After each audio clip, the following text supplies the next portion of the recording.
My name is Kathy Glavanis, and I would like to welcome you to our very first webinar. This is Apartheid. Cork Palestine Solidarity campaign is a small but dedicated group of individuals from Cork and the wider Munster region, which has been working towards raising awareness of and solidarity with Palestinians in their struggle for self-determination, social justice, and dignity. In fact, our motto has been to educate and agitate. To these ends, we have organized numerous talks on key human rights issues by representatives from NGOs, academics, and activists, as well as holding street events, the largest of those occurring during Israeli bombardments of Gaza, unfortunately. However, not all of our activities have focused on political issues, but have included events featuring Palestinian culture and cuisine. We have hosted the singer Rafif Ziada, the poet Ronnie Kasrils, and held a poetry reading marking the death of Mahmoud Darwish. Since 2008, we have held a demo on the last Saturday of the month in Cork. Much of our work of late has focused on boycott, divestment, and sanctions, and on the Occupied Territories Bill, a bill that passed both houses of the Irish Parliament in 2018, but has been ignored by the Irish government until now. This bill would ban the importation of products from Israeli settlements in the occupied Palestinian territory. I would now like to introduce Martin Scheel, who was chairperson of Cork Anti-Apartheid during the period of South Africa's apartheid regime, and a member of Cork PSC. He will act as moderator for the webinar. Thank you very much, Kathy, for that introduction. The focus of this evening's meeting is the Bethlehem report, This is Apartheid. And we have three very prominent speakers to speak to this issue. As Kathy says, I was the chairperson of Cork Anti-Apartheid during the period of South African apartheid. And in 2019, I had the opportunity to visit the occupied Palestinian territories, along with a number of Cork people. When we saw the Bethlehem report, which was released earlier this year, we felt that this report was a very good description of what we had seen, felt, and heard while we were in Palestine. And we were very determined that this report should be brought to the broader attention of people in Cork and in Munster, particularly because one of our local TDs, Simon Coveney, is the Minister for Foreign Affairs during a period when Ireland has a position on the Security Council. And obviously also the Taoiseach, Micheál Martin, is a local TD. So it is a great pleasure that I hand you over to the Executive Director of Bethlehem, Hagai El-Ad, who will give us a description of that report and his findings and why Bethlehem came to this decision. So over to you, Hagai. Thank you and welcome to Cork. Thank you very much. Thank you for the organizers and for everyone that's attending this evening. It's a big audience. I appreciate people taking their time, and also very much looking forward to listening to the other distinguished panelists this evening. So thank you, everyone. I mean, just like before going to the apartheid report, to say this is such a dire and painful reality, one that is often mistakenly related to as the status quo, quote unquote. But there's nothing static in this reality besides the fact that this injustice is allowed to proceed with impunity decade after decade. Yesterday was a day in which more than 20 Palestinians lost their homes in the West Bank as a result of an Israeli spate of demolitions all over the occupied territories. It doesn't even make the news, right? So just imagine the way this reality plays day in and day out at the expense of the rights and freedoms of millions, while again, rarely making the news or attracting any attention domestically or internationally. And there are the visible aspects of this reality, and also like the invisible ones. I mean, talking not about only the bulldozers and the walls, but also about invisible aspects of Israeli control and oppression of Palestinians, like the permits regime and the bureaucratic aspects of this control. So I'm hoping that for like the viewers this evening, this background is very much within your eyesights as you're listening to all of the comments this evening, in an effort to try and share with you not just analysis, but also try and give like as close as possible a flavor of what it is to live under this kind of oppressive regime and for such a long time and for so many people. B'Tselem itself, we've been around since 1989, so just over 3 decades by now of our work on human rights in the occupied territories. And for one that has, if you've been following closely the language that we've been using over the years, then you would see that things have changed, things have moved from period to period. And if in the beginning we would have talked about a temporary occupation, then that switched later to discussing a prolonged occupation and then a one-state reality. And now more recently in January, arriving at apartheid. And these changes in language are a reflection of 2 aspects. One is it's a reflection of the development of the thinking and the analysis inside the organization. It's also a result of a changing and evolving reality, right? The situation now is not where we were 10 or 20 years ago, right? And that's so not only because an additional decade has passed, and that's significant in and of itself, the passage of time and the further normalization, entrenchment of this unacceptable reality is certainly something that needs to be taken into account, but also the additional facts on the ground that accumulate as one shifts from one decade to the next. The fact that by now Israel has some 700,000 Jewish settlers living in the occupied West Bank and illegally annexed East Jerusalem didn't happen in a day. And it's a figure that also shouldn't be set aside lightly, not only because that's not a small number, but also because by now that's approximately 10% of the Jewish population between the river and the sea that is already living in the occupied territories.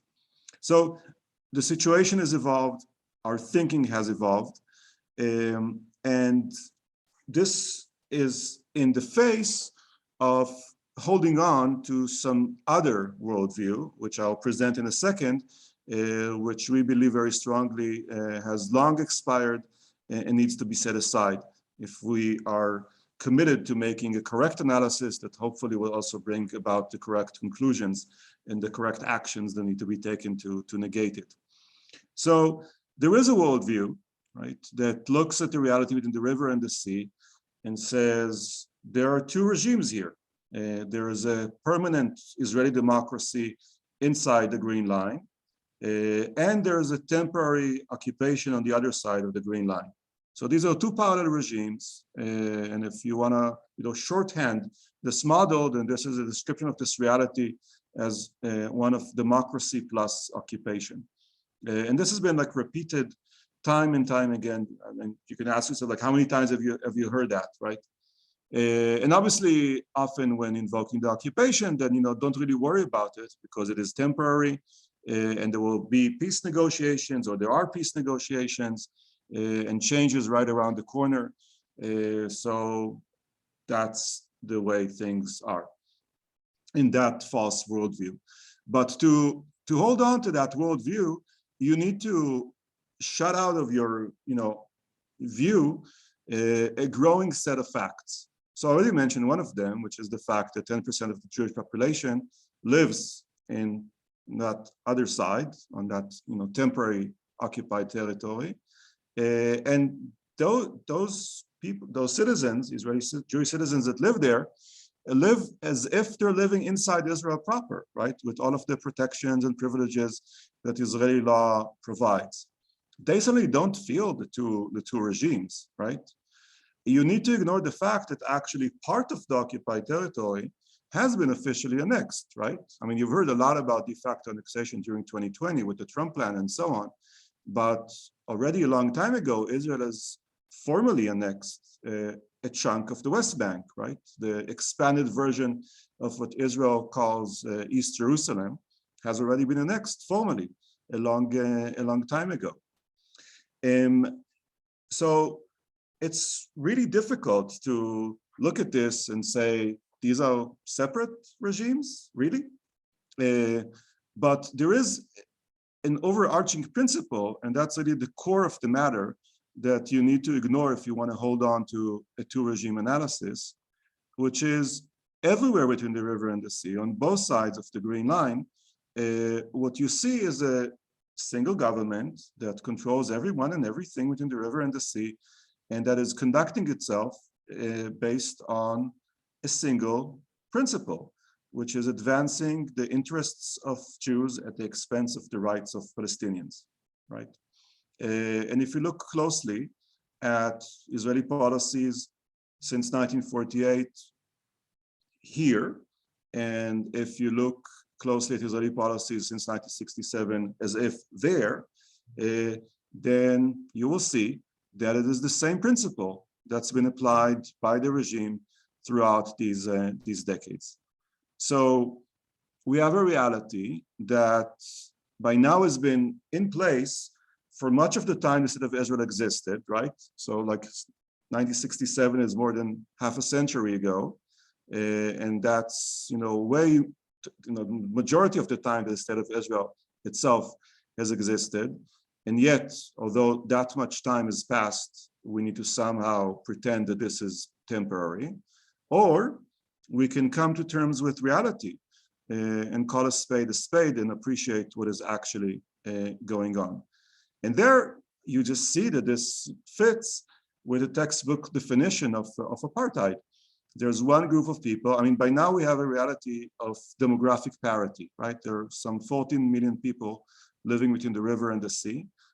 Half of them Palestinians, half of them Jewish individuals like myself. And yet the regime conducts itself in a way that treats one group in a very different way than the way it treats the other half of the population. In the analysis that we did, that we published in that very short position paper, we wanted to make it very accessible for everyone to read. It's a 6 or 7 pager in English. There's also even a shorter illustrated version that is about 1,000 words, and that's it. So you can really read and get a solid grip on it. Very, very fast. This was done with public consumption in mind, because we wanted to impact public opinion broadly and to make this accessible, not just to legal scholars, but to any decent individual that has an immediate understanding of how injustice looks like and what apartheid is.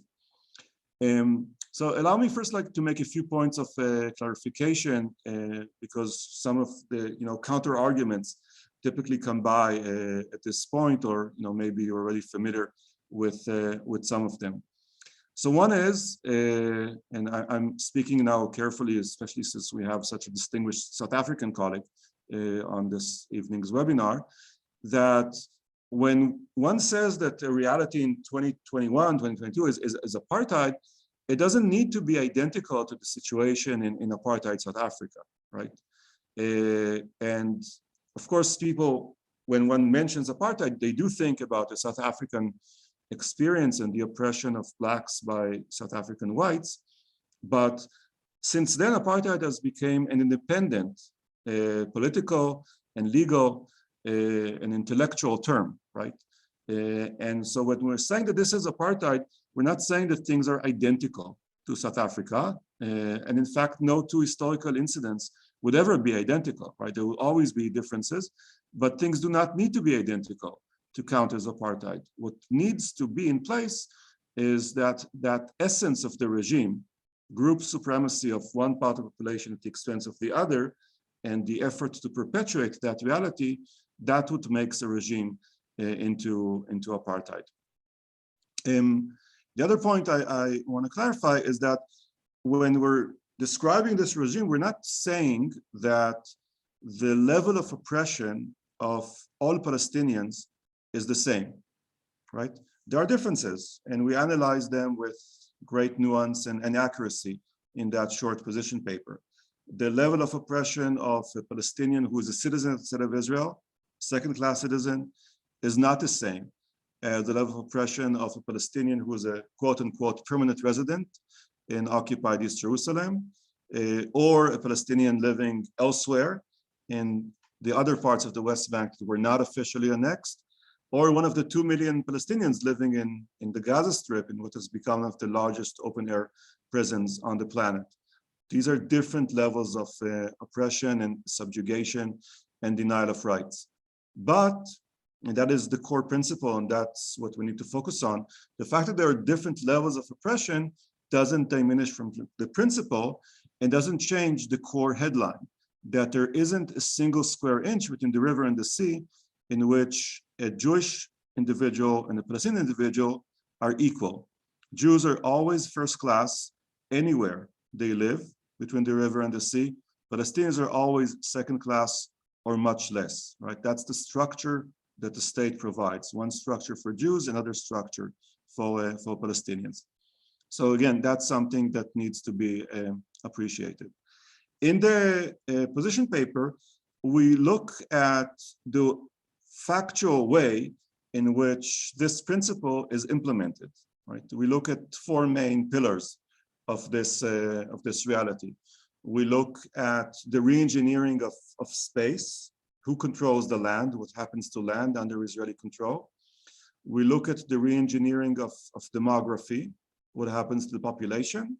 We look at political rights, and we look at freedom of movement. So these are the 4 aspects that we analyze.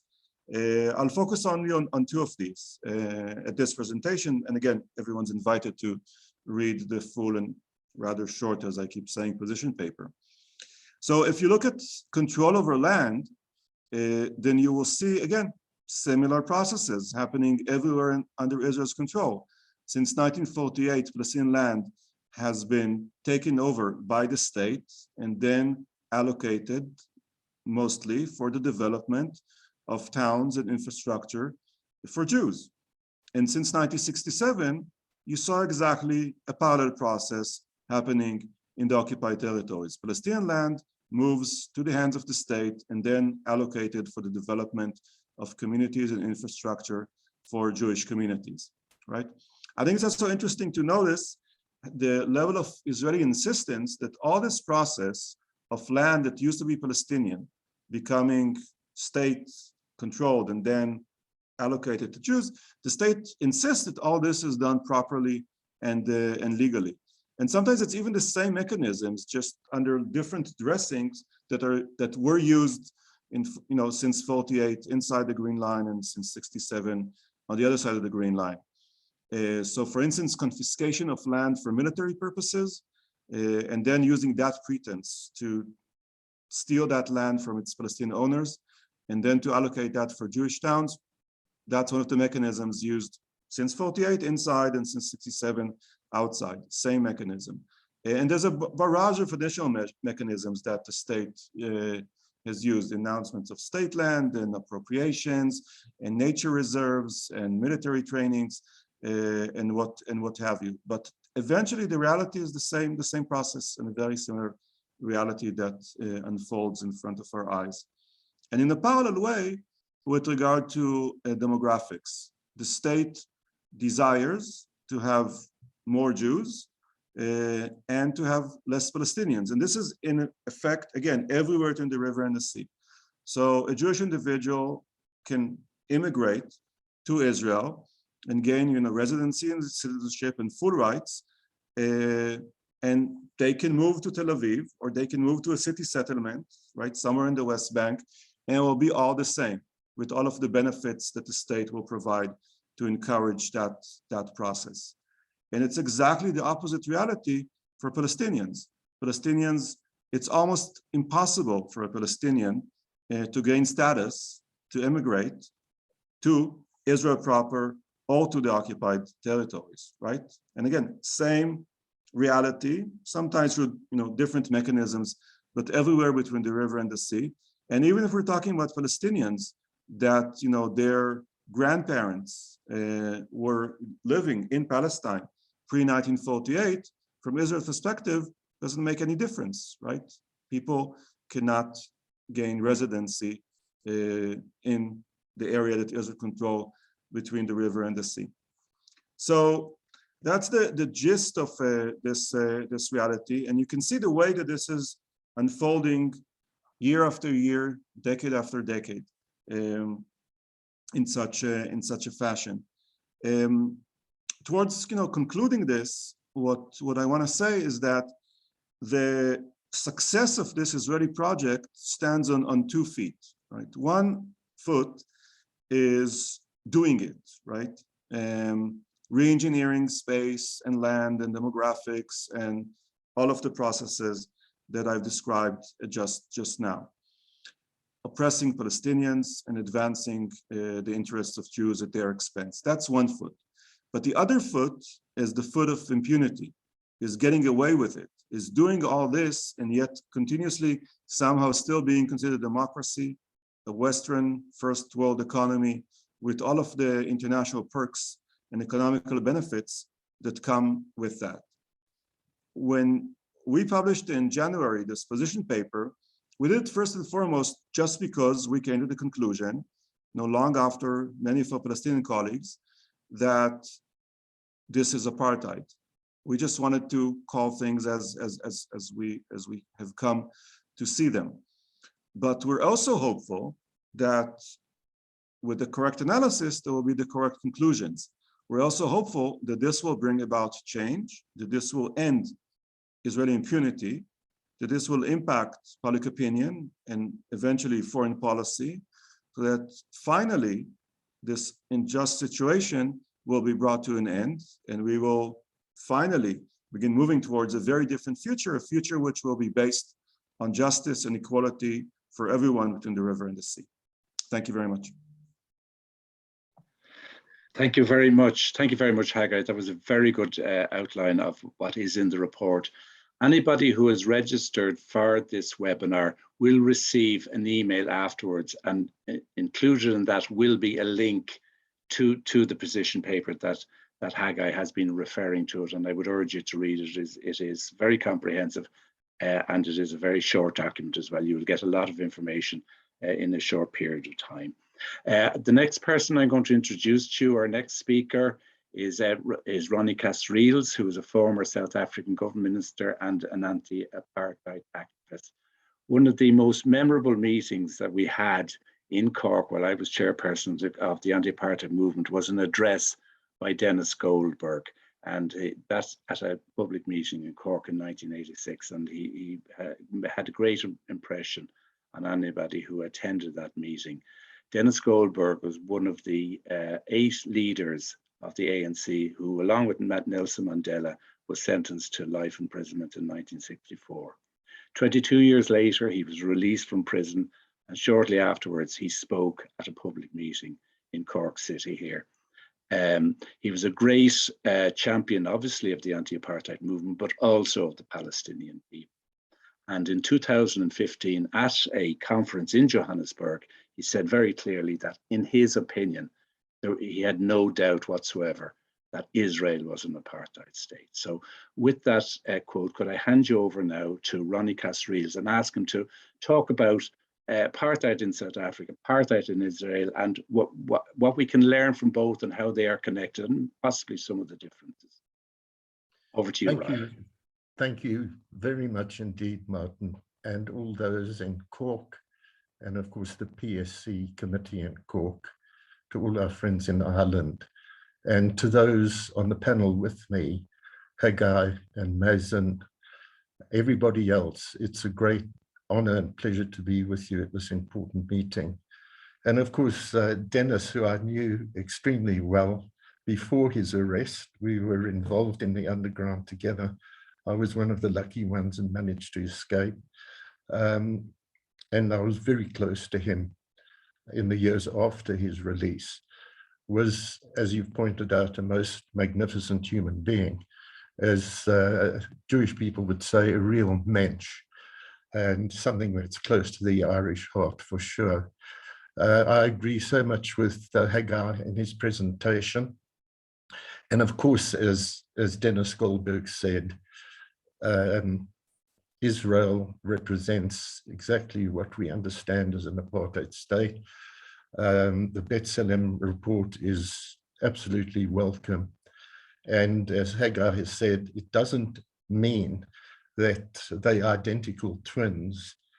The United Nations has declared apartheid as a crime against humanity, and that doesn't simply apply to the South African apartheid regime and that system, because it's defined in universal terms as inhuman acts committed for purpose of maintaining the domination of one racial group over others, and systematically oppressing them and maintaining that domination.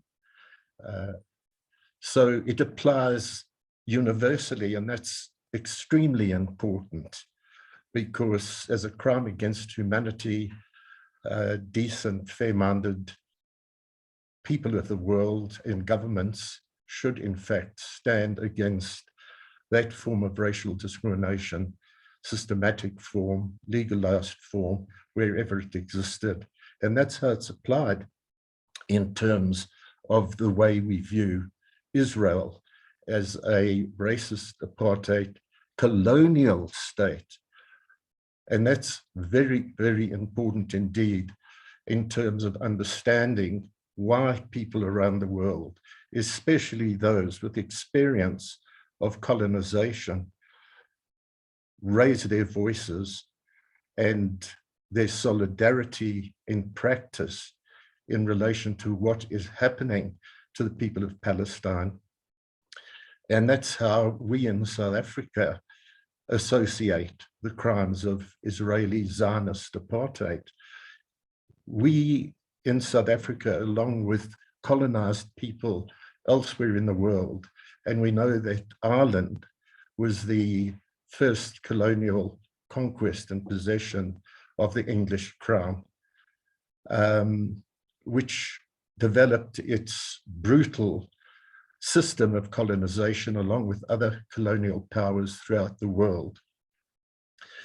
It's interesting to note that a South African in 1962, not long after the Sharpeville massacre, said that Israel was an apartheid state, wasn't quite correct in the way he then followed by saying it's an apartheid state like South Africa because the Jews have taken the land of the Arabs who had lived there since the 7th century. Of course, those of us who are intimate with the history of Palestine know that Palestinian people lived there from times immemorial. But what people are surprised by is that the person who leveled that accusation was the architect of apartheid, Hendrik Verwoerd, Dr. Verwoerd, who had studied in Nazi Germany in the in the early 30s in Germany before the Nazis came to power, but imbibed everything about their theory of racism and was very instrumental in the ideological development of the Afrikaner nationalists in South Africa, even when they were fighting and struggling for political power against the British and their descendants who were to the fore in South Africa and ruling South Africa post-1910, when Britain gave independence to the whites, only the whites, to govern South Africa in concert with themselves. 1948 was when the Afrikaner nationalists, with their apartheid ideology, which was a much extremer form of the very brutal form of British colonialism and Dutch colonialism before them, who were the powers in South Africa. So they actually inherited all those colonial laws of oppression and made them even more emphatically racist and brutal. 1948, they came to power in the very month, ironically, that the state of Israel was declared. And at a time when, for the reasons, as we well know, the Holocaust, etc., but also when the United Nations was really dominated by former colonial powers, granted Israel what the British had granted the whites in South Africa, really the right to the land. And we then see in that period the ethnic cleansing and the terror regime imposed on the Palestinian people. That dispossession came late in terms of colonial conquest. The rest of the world, including South Africa, Africa, Asia, Latin America, had seen this along with Ireland over the centuries before. The fact that this came late to Palestine does not mean that it's not a colonial racist state. It is colonial in every sense of the word, the dispossession of the people of their land and of their rights in the most brutal, vicious way, and in terms of a process that continues to this day.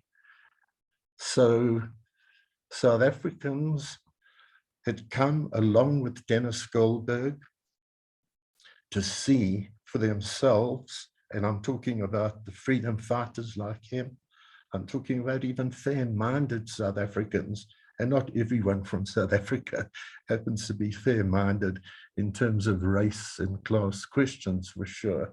A lot of them, particularly Afrikaners, are, and unfortunately, African, indigenous, Black evangelicals caught up in the same mold, swept up along with the evangelicals of America, the United States, are going to Israel. They're not fair-minded. They see it through that particular prism.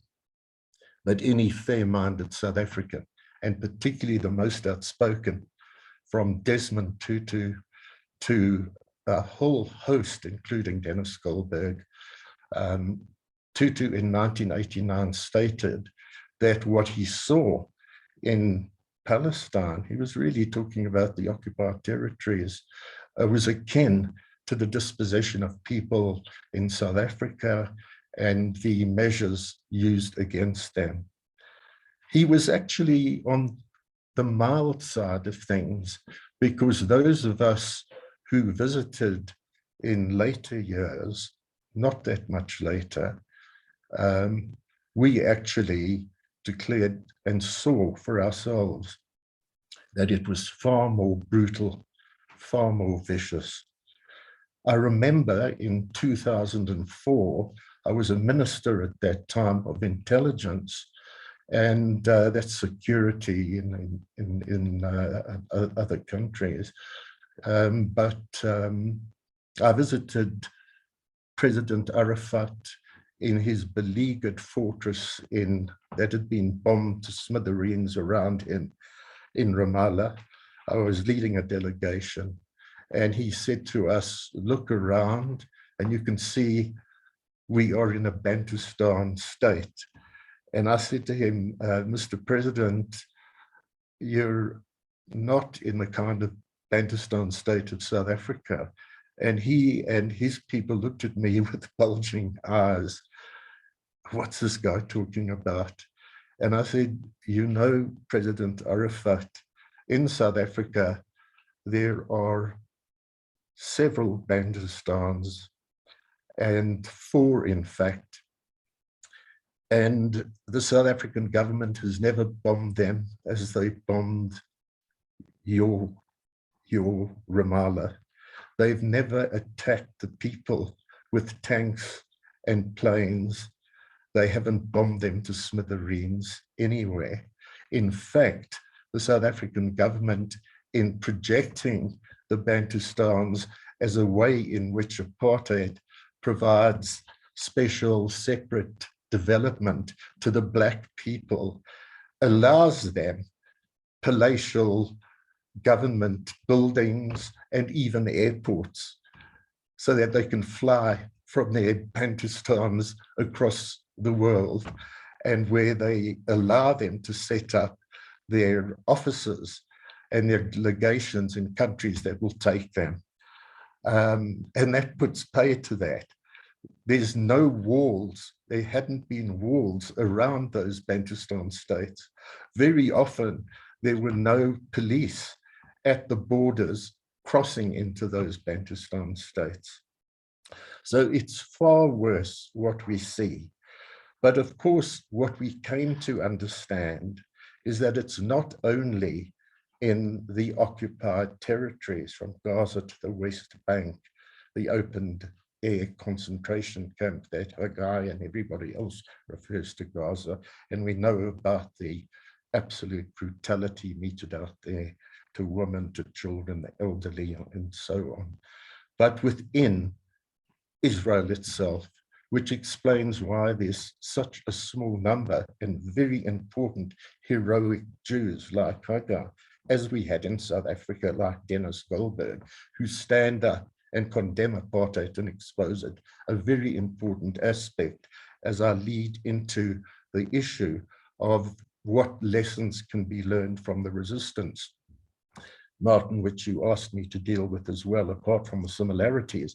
But let me just say that it's so important to expose Zionist Israel as that apartheid state which applies its vicious laws of discrimination by degrees, as Hagai El-Ad said, whether it's Gaza or the West Bank in the extreme sense, but within Israel itself, in terms of the third-class status.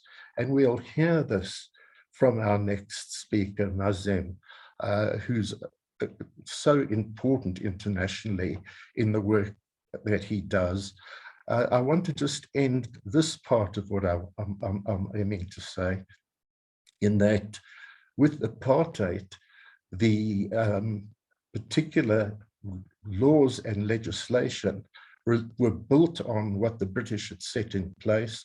There was a 1919 Land Act that finally, after the military conquest of the African people's territories in South Africa, that Land Act left the African people with 13% of the land in South Africa. And of course, they were a massive majority over the white settlers. It's always been a figure of about 10% of the white population, another 10% of what's called mixed race, colored people terminology in South Africa, with some 1 million of the Indian people involved in that. And in relation to the question of population registration, the Land Act, the racial categorization, which is akin to the Nazi Nuremberg laws, the Bantustan program, and the measures of brutality to enforce the system. I want to quickly end in these last few minutes by saying that the incredible parallels in resistance of the people of South Africa and those of the Palestinian people, both of whom never accepted the status of tyranny and oppression, but resisted at all times. In South Africa, we had what was called the 4 pillars of resistance. And again, we don't say that every country should follow us in respect of all 4. The first one, and first and foremost and universal, is based on the primacy of political mass resistance of the people, and that politics leads. In our case, we've seen the Palestinians at times adopting methods of armed struggle. We adopted that right to the end. This was reinforced by an underground resistance that could produce the leaflets, that could produce the literature, that could give leadership to the public organizations of the people. And then the fourth pillar, and I'll end on this to keep to time, Martin, was the absolutely vital and important pillar of international solidarity. We had seen this in terms of the struggle that the people of Vietnam in conquering the American invaders benefited from, the moral high ground, the just cause which drew to them the international support of humanity. And this was the case with international solidarity for South Africa. You yourself, Martin, as you mentioned earlier, were a member and a leader of the Cork anti-apartheid movement. We saw the done strike of the workers in Dublin, the store that helped to bring about the Irish government passing legislation to outlaw trade with South Africa. So that BDS, boycott, divestment and sanctions, becomes a peaceful but very active and militant weapon to support the struggle of the people. It helped bring about freedom, democracy and justice in South Africa, which is why we of the international community must develop and strengthen the BDS program of action to isolate apartheid Israel and to assist the Palestinian people in achieving justice and peace and a land in which they have the rights and are prepared to share it in whatever way they decide in terms of all who live there. This was the program for the South African movement. I believe, final statement, that the Palestinian people in their indomitable resistance against Zionist repression and brutality will win in the end. And we see them uniting more and more in the struggle, and we see them drawing into the process those fair-minded Jews as well. And it's very important, that factor, to join the struggle for justice and freedom for everybody who lives in the Holy Land. Thank you very much for listening.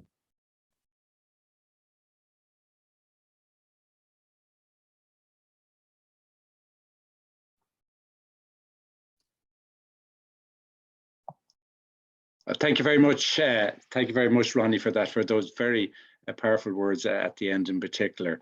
I would like now, following on that, to introduce you to our final speaker, Professor Mazin Qumsiyeh, who's the lectures in Bethlehem University. I had the pleasure of meeting Mazin when we were over there in 2019 and visiting the Palestinian Institute for Biodiversity and Sustainability and the Palestinian Museum of Natural History, which was founded by Mazin. Mazin is also the author of the book Popular Resistance in Palestine.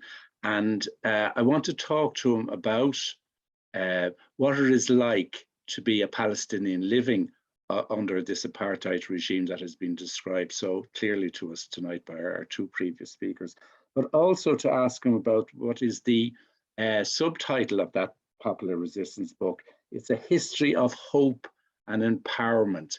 And certainly when we visited Palestine, that was one of the other things, as well as seeing the apartheid system as it operated there. We met people like Mazin, and we got from them also this sense of hope and empowerment that the Palestinian people have and that they bring to the struggle. So at this stage, if I can hand it over you to Mazin, and delighted to welcome you to Cork, and look forward to your talk now.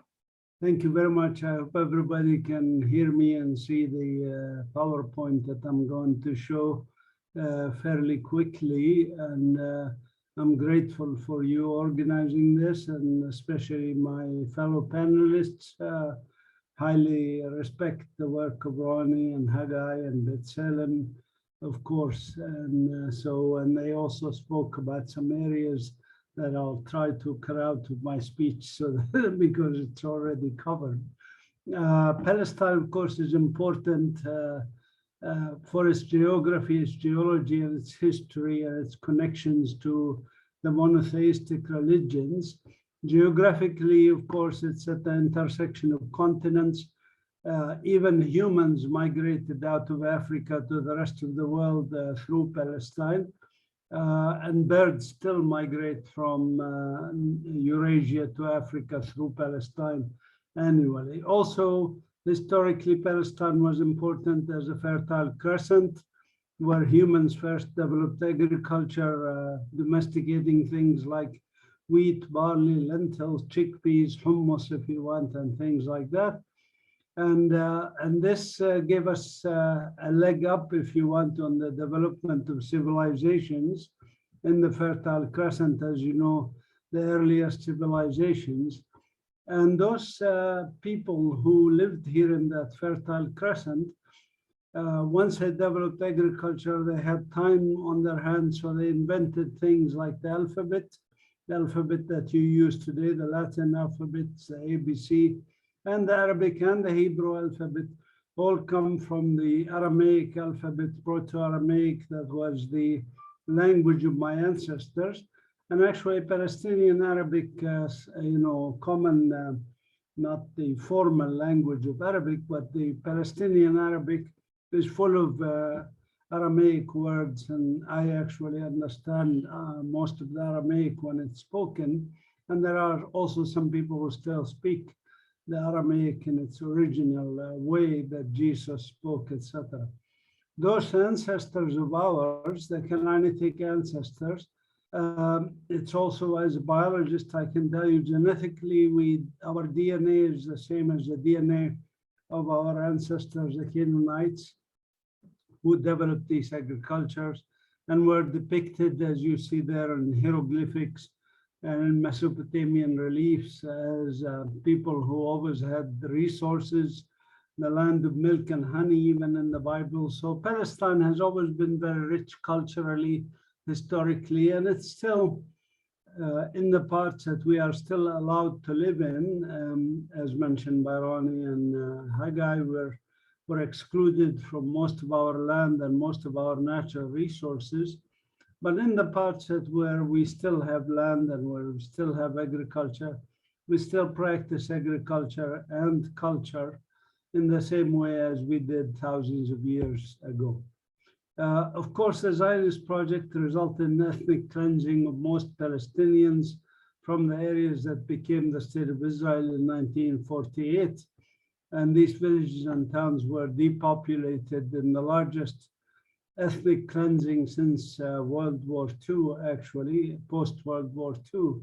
More than 500 villages were depopulated. And today, basically, 2/3 of the Palestinians are refugees or displaced people. And Palestine as a land continues to shrink, if you want, in favor of this thing called Israel. This shrinking map of Palestine, many of you have seen it. This actually came as an idea in the mind of a 13-year-old son of mine in 1998 when he saw the shrinking map of the US, where the Native Americans ended up in Bantustans. Today is what they call Thanksgiving in America. And I just posted on Facebook where they are praying on top of the graves of a cartoon depicting what Thanksgiving is. It was Thanksgiving for the winning over the native people, the indigenous people of that land, and basically rendering them in those ghettos, if you want. And this is an area that South Africa also tried to do. And of course, this is colonization. Now, colonization,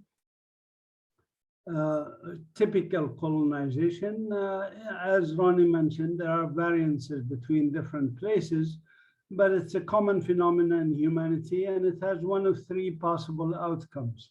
Essentially, all countries were subjected to colonization at one point or another, but there's three possible outcomes.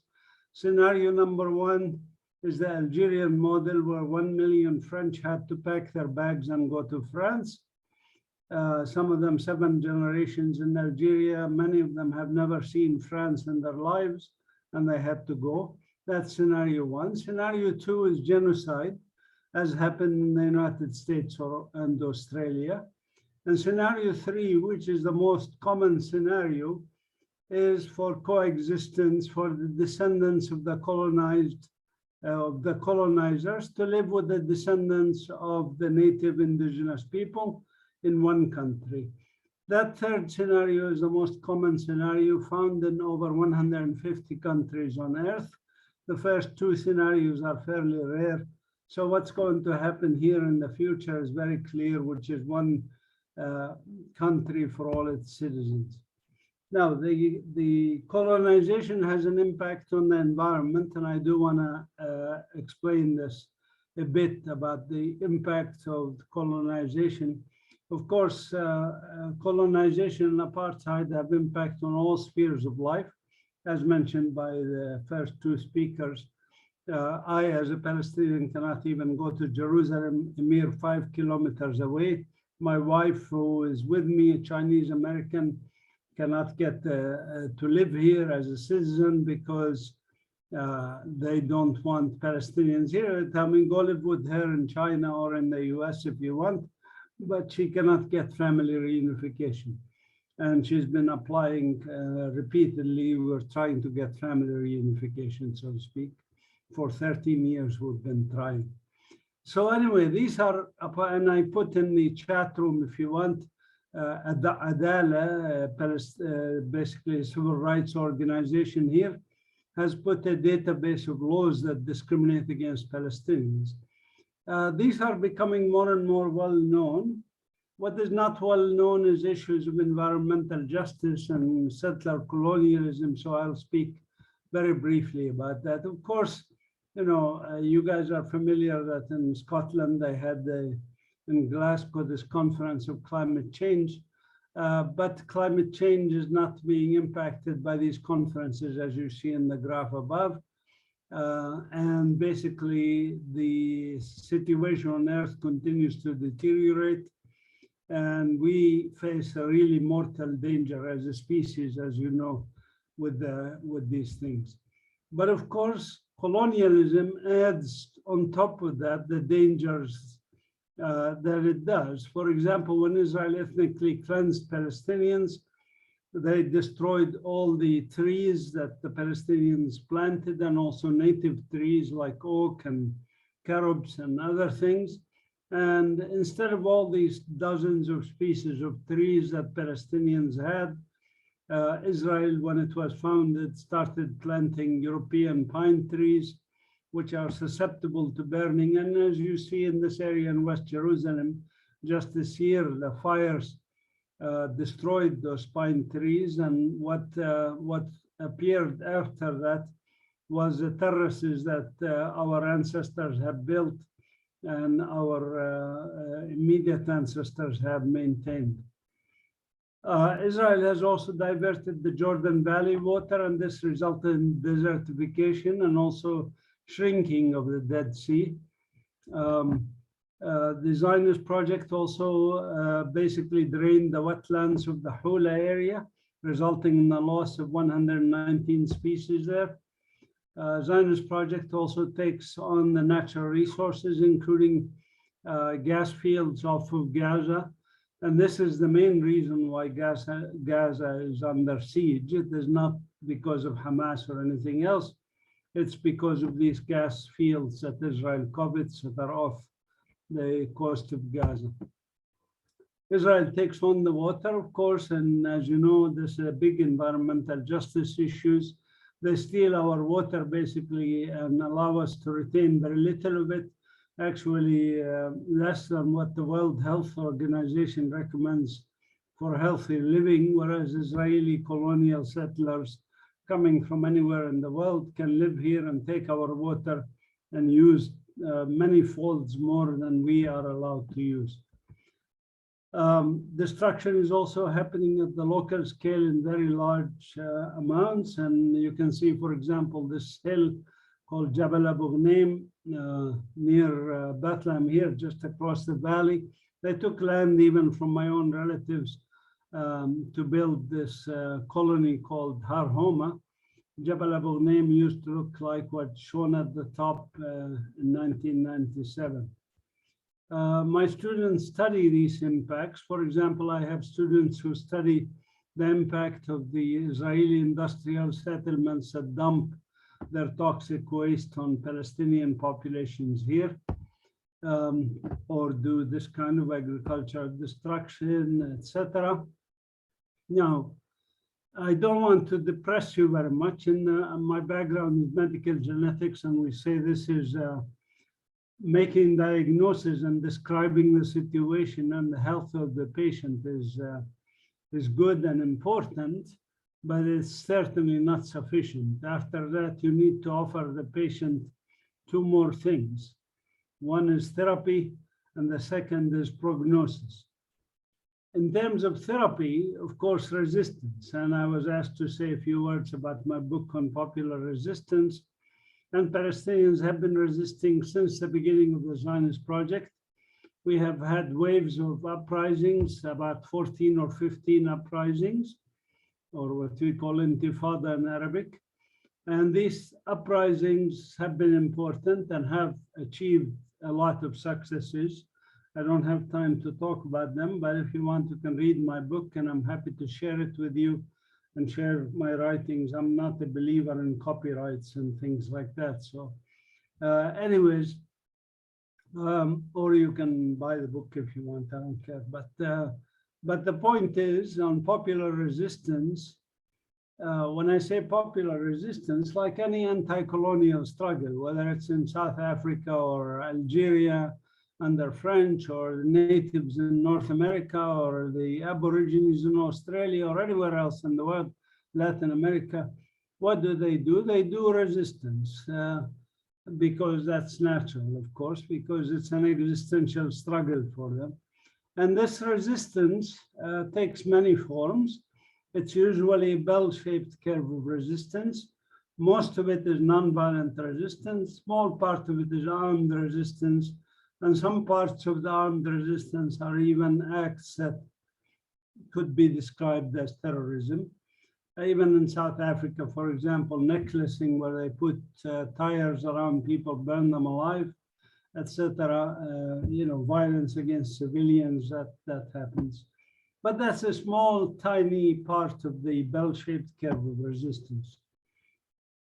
Now, I do want to give examples of resistance, so I thought I'd give you the example of what we do in this Palestine Institute for Biodiversity and Sustainability.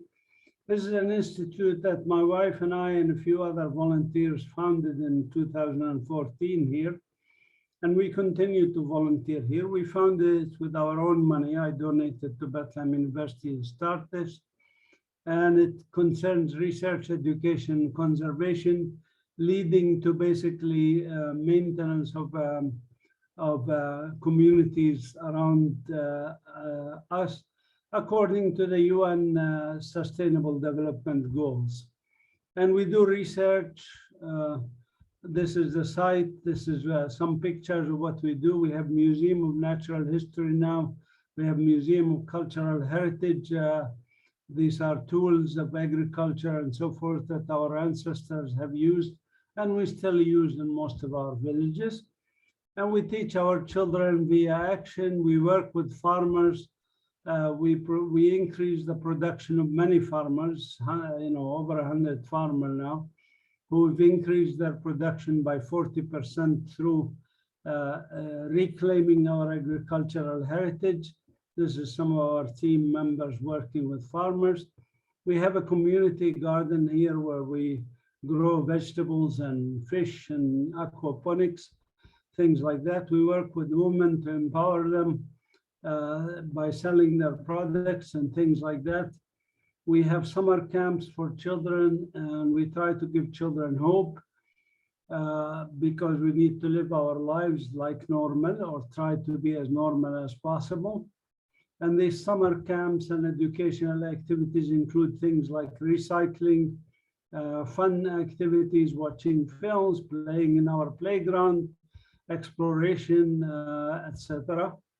There's a Chinese saying I hear and I forget, I see and I remember, I do and I understand. So we want children to be doing things by hand. And even just recently, they harvested olives and pickled them and things like that. As you see, touch and feel, etc. But not just children. We work with women, for example, every 2 weeks. Actually, today there's an event here that was ongoing at 5 o'clock today with women who are doing some using organic products to produce makeup and other items for use in the house from natural projects. We have an animal rehabilitation unit, and we work as a team, and we give a lot of workshops. Every week we have 3 or 4 workshops. Tomorrow I give a workshop to a group in Thailand that organized for the Asia Pollinator Conference to talk about conserving pollinators of flowers, basically under colonization of our occupation. Our team is very active, and we work collaboratively with many groups from the British Council, National Geographic Society, Darwin Initiatives, Palestine Authority. Many of them fund us, many of them partner with us and work collaboratively. We have a group called Palestine Action for the Planet, which is not very active, but starting, and hopefully we'll mobilize it as we finish doing the National Biodiversity Strategy and Action Plan, which the State of Palestine has given us responsibility for. We've been lobbying at the UN Climate Change Conference in Glasgow, and we lobbied at the COP16 for the Convention on Biological Diversity in China. We welcome volunteers. Any of you can come and volunteer with us. These are just some of the volunteers and others who come and visit the museum, work with us, support us. In many ways, we could use your support, and you would be welcome if you want to come and volunteer. We offer room and board for people. Our team is shown here, some of them, including mostly young people. I'm probably the oldest one in the group. But anyway, some of the volunteers and interns that come from abroad, they can produce some good work. Julius, for example, from Germany, he published a paper on orchids, and he's now doing a master's degree in orchid conservation. And the volunteers, of course, have a lot of fun helping us, like picking olives or apricots coming up, and helping maintain the garden, do other things. Here doing taxidermy, up on the top right, building a biogas system that we cook on, working in the gardens, but also having fun cooking and eating, things like that. We have ambitions for a bigger project here. We're going to do green buildings and other activities. Our symbol is the Palestinian sunbird, which is shown here in a time when we had snow here. We're not expecting snow anymore because of climate change. Our website is palestinenature.org, and my email is info@palestinenature.org. And I'll put my contact information in the chat room, where you can, of course, connect with us. We would love to get your emails. We'd love to send you more information, including soon we'll have the annual report for 2021, what we are doing. We as Palestinians are very optimistic, and I personally am really, really optimistic about the trends going on. I think Zionism has failed, and we can talk about that in the question and answer if you want. I think Zionism is now just in its last breaths, and it's trying to use mostly its military power and its arm twisting power on the US government to get governments in the Middle East to normalize with it, which they do. But the people of the Middle East are not normalizing, and the people of the world are not normalizing. And I might even say the people of Israel, some of them are not normalizing. Hagai is a good example.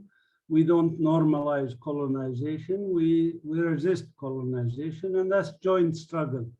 And we welcome you to join us in this joint struggle, which will produce that freedom and justice that both Hagai and Ronnie spoke about.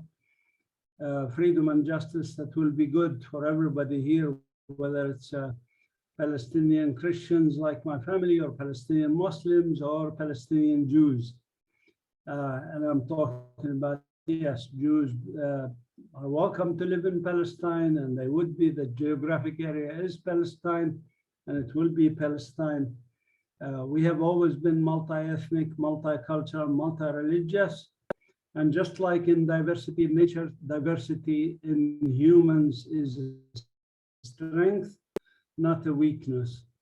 So we encourage going back to diversity and diversifying our people and diversifying our nature and stopping this nonsense of colonialism. Thank you very much. Thank you very much for that very comprehensive discussion there, Mazin. It was actually wonderful to revisit your museum, which we spent some time at when we were there.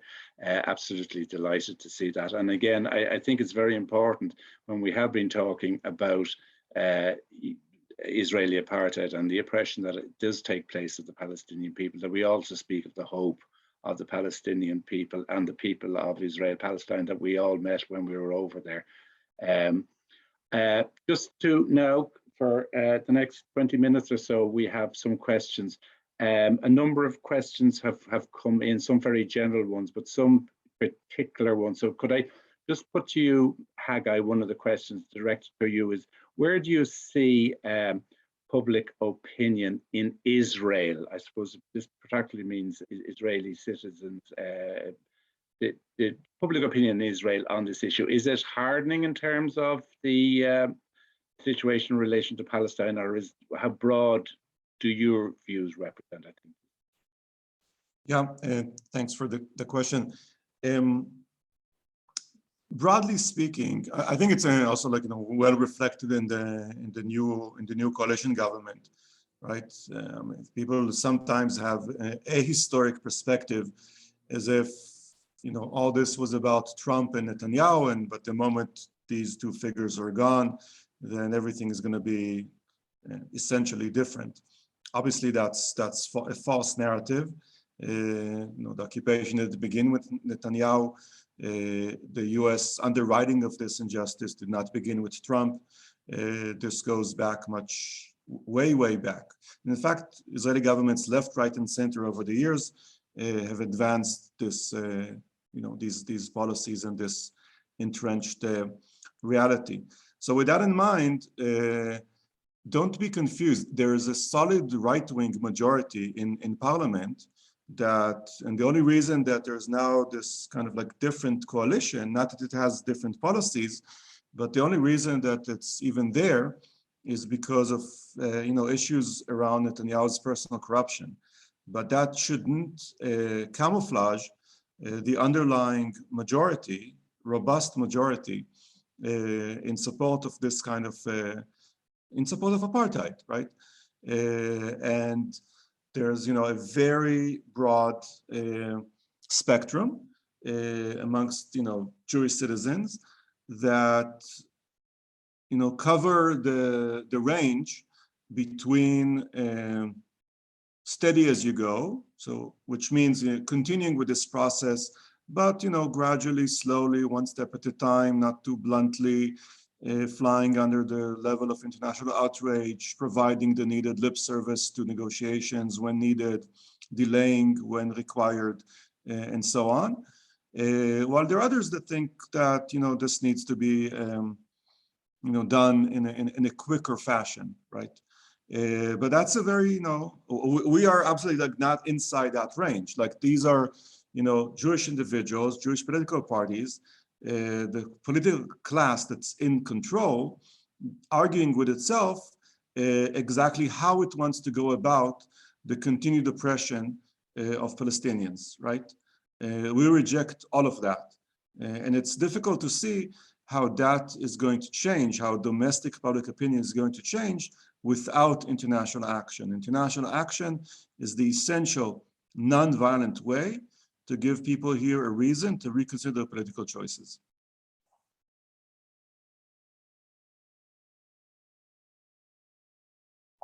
Thank you very much. Thank you very much, Hagai, for that answer. I have a question now here for Ronnie. Are governments and media today more tolerant of human rights abuses? For example, if the struggle against South Africa apartheid was taking place today, do you think it would have been even more difficult than it was? Yeah, I think that's correct. I think that the sweep of history is to the detriment of people struggling against colonialism in the world today. To some degree, it's kind of hangs there. And I'll just say that in the past century, from post-Second World War, we saw the anti-colonial movement accelerating their struggles and winning. The colonial powers had to retreat and give in to demands for justice and freedom, which those same colonial powers had projected in terms of a struggle against Nazism. By the end of the last century, we saw this waning away as imperialism sought to regroup and regain the control through different methods. Basically, the term neo-colonialism comes to the fore. And for some time, until recently, I would say, we saw, for instance, with the Palestinians, a very bleak period. We also are seeing today, incidentally, in Africa, a lot of African states, because of the neoliberal system in the world, basically giving in along neo-colonial lines and are beginning to accept Israel in the, as an observer in the African Union. But at the same time, we see the fight back from people, from the Palestinian Intifada and resistance to Black Lives Matter and resistance struggles elsewhere in the world. So these two forces have been struggling against each other over the last century. And at present, I believe we're seeing the forces of resistance beginning to revive, and the marvelous international solidarity that we had in the last century, which had become somewhat diminished, beginning to strive to reorganize and come back to the battle. So in that sense, we need to see this through the broad sweep of history from century to century. And it's a battle, and we can only force back the repression by increasing resistance and the kind of solidarity we talk about in relation to the Palestinians and elsewhere. That's how I see this and my answer to that question. Thank you very much for that, Ronnie. I have a question here for Mazin, but maybe the other speakers might like to comment on it as well. The question is that we have, well, at the moment we have over 150, we have 150 people attending. Some of those are political representations, MTDs and so on. If Simon Coveney, our Minister for Foreign Affairs, was one of those people who was attending the meeting, what would you say to him, Mazin? Well, my message to everybody and is that it's enough of this charade of a peace process that has nothing to do with peace. Many European countries took the cop-out position, which is a two-state solution, so to speak. This proposition of a two-state was proposed actually by Ben-Gurion in the 1920s, and the Zionist project has been trying to convince people to follow the Ben-Gurion legacy on this, which is what Ben-Gurion said, is we need to be talking about two states. And the more we talk about it, the better. Not achieving it, by the way, this is not important, because we want the world to know that Israel seeks peace. Now, I mentioned 3 scenarios for colonial, anti-colonial struggles. There's no 4th scenario.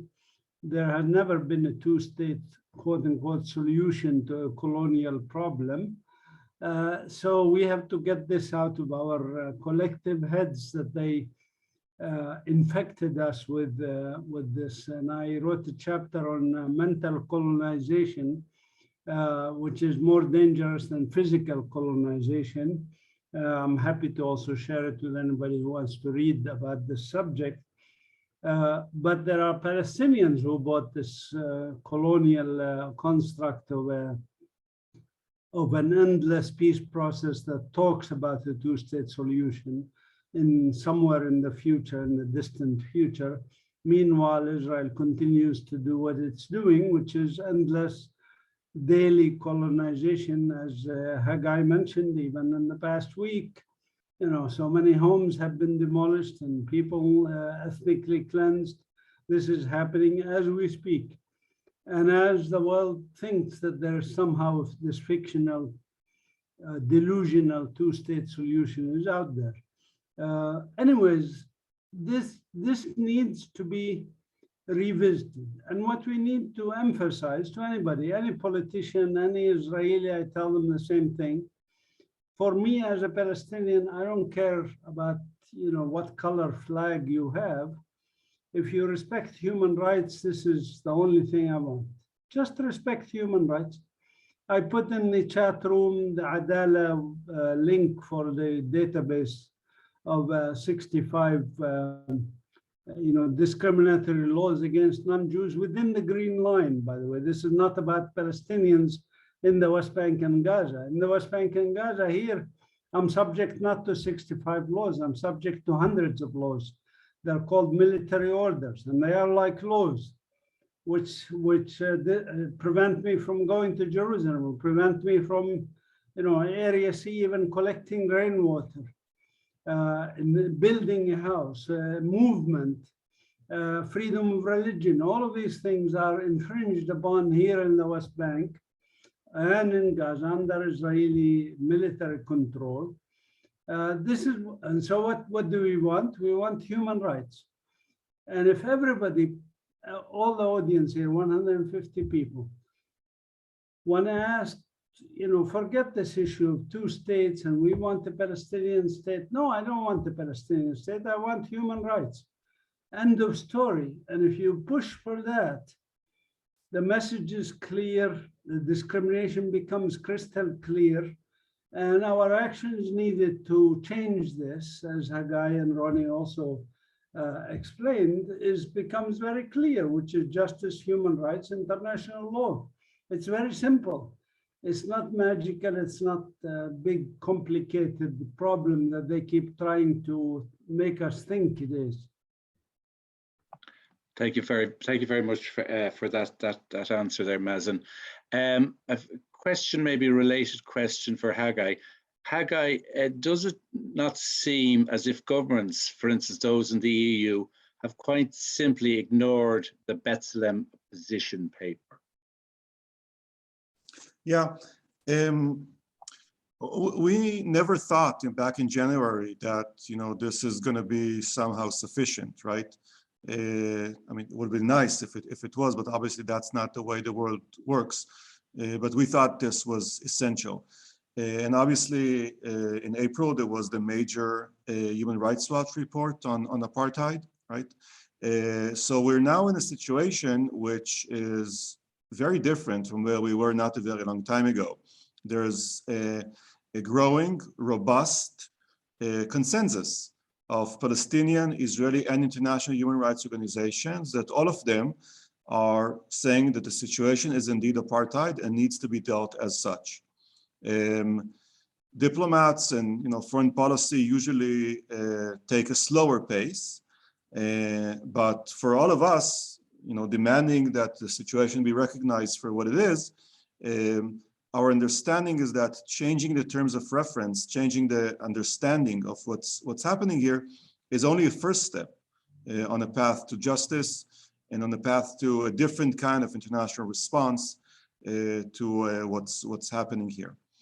I want to just add one aspect, because like we're having a conversation which is a broad bird's eye view, long-term perspective, and I think that's absolutely essential. But I think I would be remiss if I wouldn't mention like one of the very timely crises that we're dealing with, which is the recent outrageous and unfounded designation by Israel of like 6 Palestinian civil society organizations as terror organizations, including some of the most prominent Palestinian human rights organizations, Al-Haq, Adamir, DCI Palestine, and so on. This is, it is not unprecedented in the sense that the Israeli regime has, outlawed over the years hundreds of Palestinians, groups, political parties, and organizations.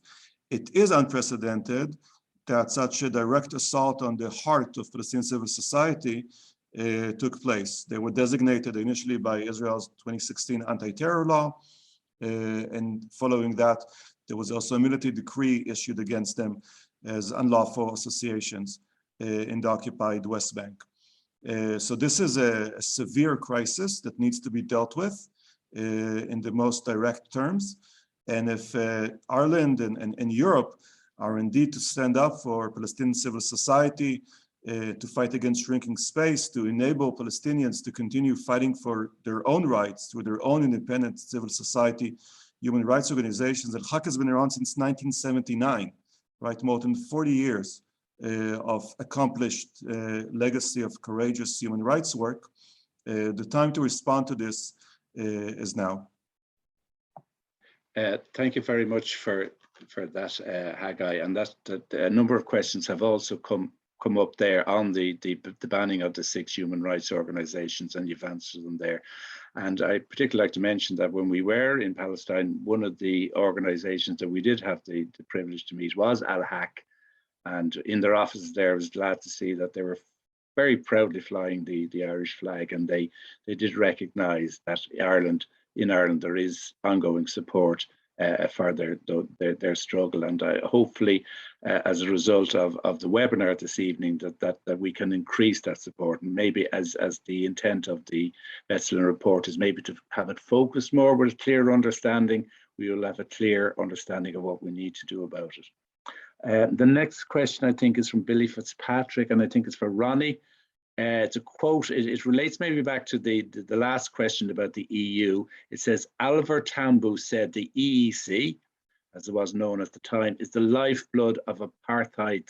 And he said that at the 1979 International Conference on Apartheid, Dublin, opened by the Minister for Foreign Affairs, Michael Kennedy.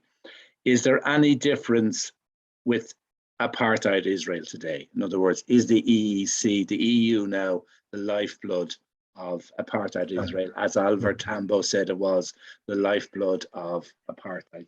That is the case. Absolutely, I would agree. They support Israel. Of course, the big supporter is the United States, and it gives me a chance to say one of the reasons why the struggle against of the Palestinians for freedom is that Israel has far greater support from the EU, from those European powers, and particularly from the USA than apartheid ever had. That's a big difference. And that's why we must ensure the utmost pressure against the European powers, against the EU, and against the USA. South African struggle showed that we could crack that nut through the concerted effort of the people of those countries and the people of the world in support of a just struggle. Thank you very much for that. Another question now. Just on the BDS movement, just somebody, how, as that has been branded as anti-Semitic, in some cases? Is there any way that people could address that?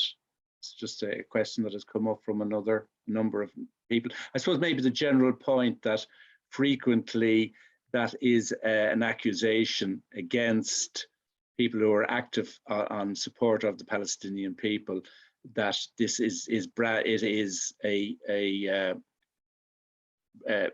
it comes from some sense of anti-Semitism. If anybody would like to address that issue. Yeah, absolutely. This is one of the key silencing mechanisms that Israel is using in a concerted effort to try and push against a shift in international public opinion and international foreign policy.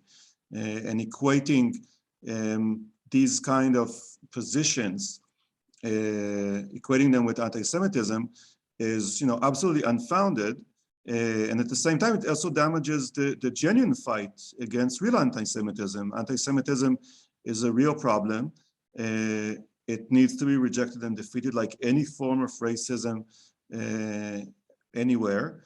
But when Israel makes everything anti-Semitism, then suddenly nothing is genuinely, credibly anti-Semitic, and it really makes all of us less capable in defeating real and dangerous forms of racism.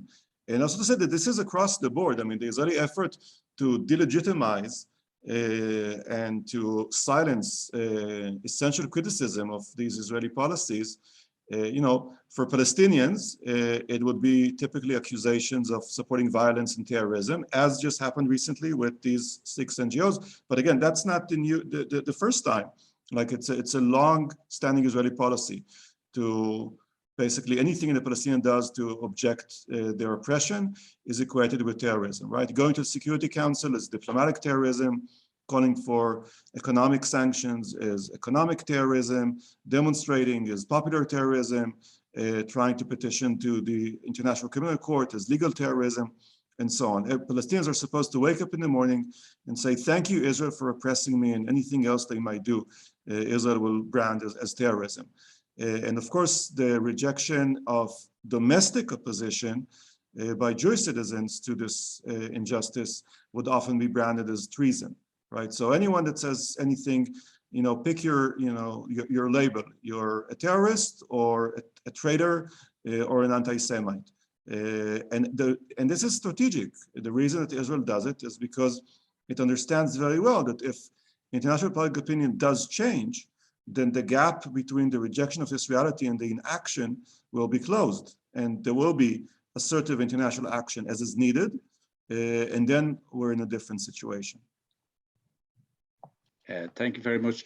I just got a notification from Mick Nugent that for International Day of Solidarity with Palestine next Monday, Sinn Féin is holding a number of gatherings across the country. The Cork event is at Parnell Bridge near Cork City Hall, 1 p.m. All welcome. Cork City Council have agreed to fly the Palestinian flag over City Hall for the day following a request from the Palestinian ambassador on our recent visit. So that's some good news, and I think it does show the ongoing support for Palestine and for the struggle in here in Cork.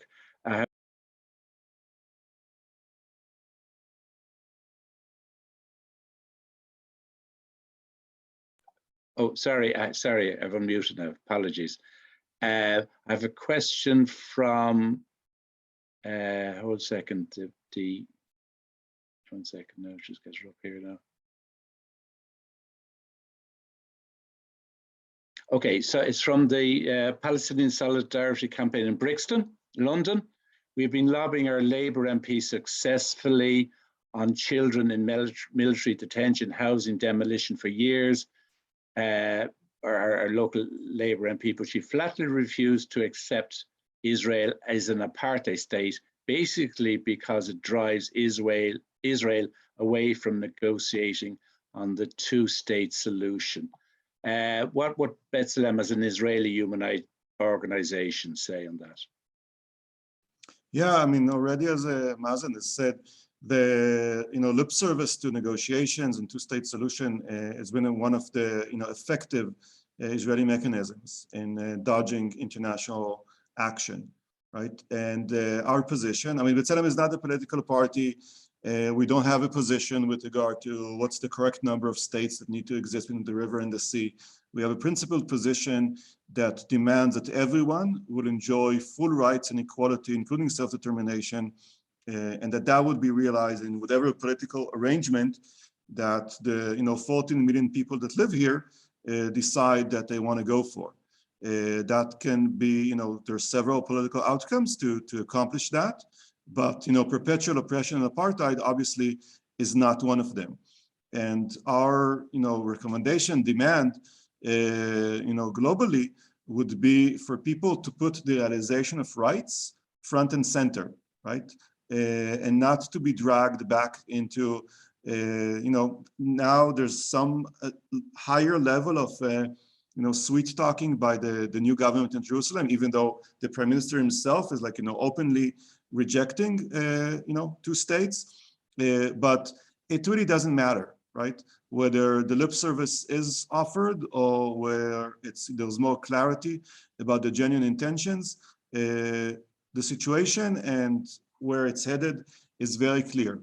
Permanent Israeli control over the entire territory between the river and the sea without giving millions of Palestinians equal rights, namely apartheid. And the rejection of that shouldn't be dependent in any shape or form on negotiations or anything else. That needs to be rejected day in and day out immediately. Thank you very much. Just one last question. Maybe I'll direct this to Mazin, and then maybe I'll just do a quick round if any final comments anybody wishes to make before we begin to wrap up the meeting. We said we'd end around 9 o'clock, and I want to try to keep to that. So Mazin, one of the questions that has come in here is that how can we in Cork, well, because we're in Cork, how can we most effectively support Palestine? What can we do? What would you ask of us to do? Well, I mean, it's very difficult to answer in a short way for such a question. But I wrote on my website 73 ways that people can support Palestine. You can go to my website, Qumsiyeh.org, basically my last name.org, and look for what you can do. But they range in what areas you are interested in. People can help by lobbying, people can help by boycott, divestment, sanctions, media work, by support, direct support, volunteering, visiting, getting informed. I would say get informed first so that you can see, and then see what else you are interested in and your background. And you can resist by many ways. Resistance can be by music, by art, by speaking, by organizing events, by going to Congress, by protests. There are dozens of ways. In my book, I actually talk about over 300 ways that people can resist in my book on popular resistance, whether here or abroad. Of course, abroad, there are some nuances that are different than locally here. For example, we are a captive market, so you are more free to boycott than we are. We have to buy some Israeli products because we're in a jail, basically. So it's tough, So different areas you have to do differently, but communicate with me if you want more detail, or if people want to see this list, I can send them the link to it. Thanks very much for that, Mazin. Maybe if I could ask Ronnie to come in now. Maybe Ronnie, if you have any final comments you'd like to say before we wrap up this very informative meeting this evening. Well, thanks so much for having me. It's been a most interesting event. We must continue to struggle as much as we can for a just cause, which is the cause of the Palestinian people and decent-minded Jews within the Holy Land, to overcome the tyranny, the repression, and the brutality of Zionist Israel. And there are plenty of Jews around the world, including, it might be a minority within Israel itself, but growing numbers around the world who stand up against Israel and say, not in our name, and they are not anti-Semites. I believe in a unitary democratic state. This was the solution in South Africa. And as Mazin had pointed out, so many other cases, it's what we need to fight for, and that's a fight for human rights and equality and justice for all the people in the Holy Land, justice and freedom for the Palestinian people. With it, the Jewish people there, like the whites in South Africa, will actually be liberated themselves. Thanks very much for those very encouraging words, Ronnie. Any last comments, Hagai, before we wrap up this evening? Yeah, first to thank you and the other organizers once again, and also to thank Ronnie and Mazin. It was really interesting and inspiring to listen to both their comments. The last thing I want to say is that this is one of the most well-documented injustices, human rights violations, war crime situation on the planet. The situation is well known and well understood internationally. This is not happening in some, invisible corner of the planet. Not that it would be just if that was the situation, but this is absolutely not the situation. This is happening in plain day sight, day in and day out for decades. It is a political choice. It is a political choice by governments around the world, including those in Western Europe, not to take the needed action to change their situation. And any decent person needs to ask themselves whether their country is somehow benefiting from or supporting this injustice. And the minimal level of response needs to be to guarantee that you are in no way complicit in perpetuating this injustice. Thank you very much. Thank you very much, Hagai. And finally, maybe any last message from Mazin before we wrap up this evening? I want to thank you all for doing this, and let's get in touch and send us the recording because we can share it with other people who couldn't be here. Thank you. Well, thank you very much to all three speakers this evening. I think it's in a very short period of time. I think the amount of information and content we've got has been amazing. And while we have got a sense of apartheid in Israel and what it means, we've also, I think, had a great sense of hope and possibility of a better future. And the number of people that are willing to work for that is increasing, and I think we can finish up with some hope. Just to say that an email will be sent out within the next day to all who have attended and all who have registered for the meeting.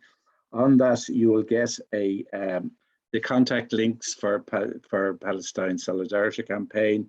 You'll get a link to the Bethlehem report. We will send you the links that Mazin mentioned, so you can link up with the work that he is doing in the Palestinian Institute for Biodiversity and Sustainability, and with the ongoing work that he does. So those links will there. You will also get a link to the video, so you can view the video again, and hopefully you will share that with other people. And there will be other information, and a short survey, just 2 questions if you could answer that, and there will be other information in that. So that's all there for you. So again, thanks very much to our speakers. I'm going to hand us back now to Kathy Dlavanis of the Palestine Solidarity Campaign to wrap up this evening. Thank you very much.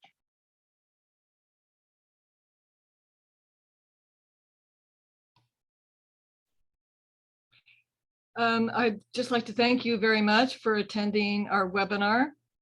We urge you all to get involved, if you're not already, with the growing, solidarity movement for Palestinian human rights and self-determination. If you're in Cork, you can join us on Saturday at 12 o'clock on the Cole Quay in front of Lidl. We will be having our monthly demo. At this point in time, we have a campaign against the sale of Loopy-Loo baby wipes that are made in Israel.